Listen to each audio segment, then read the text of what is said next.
crucifixion of Jesus is not a well-established historical event. Do we have any data outside of the Bible, since I was asking about eyewitness testimony within the Bible, but we weren't getting anywhere with that? Pontius Pilate, Thaddeus, the person who ordered his... Oh yeah, and what documents do we find those in? Roman documents, Roman historical Okay, and what's the first manuscript that we get for those Roman documents? When? Tell me. I don't know. Yeah, so it's post-10th century. So we have instances of these manuscripts. For example, if you want to mention, because somebody mentioned Josephus, I believe it was you, who mentioned Josephus. A lot of people mentioned Tacitus and things of that nature. All of these instances mention writings from individuals who live in the 1st or 2nd century, and we only see these writings being shown in manuscript form post-Islam. She's dismissing Tacitus as a source because she's saying that it comes so many years after the fact. And the earliest copies we have of the writing is post-Islam, and way past Jesus.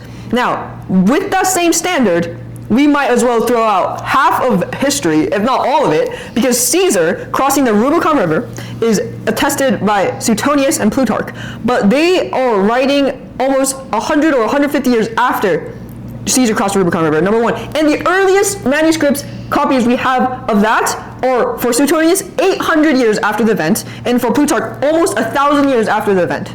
And so by that same standard, we have zero certainty that Caesar existed, for that matter, or crossed the Rubicon River. The problem is no historian is arguing about if Caesar crossed the Rubicon River. Everyone agrees.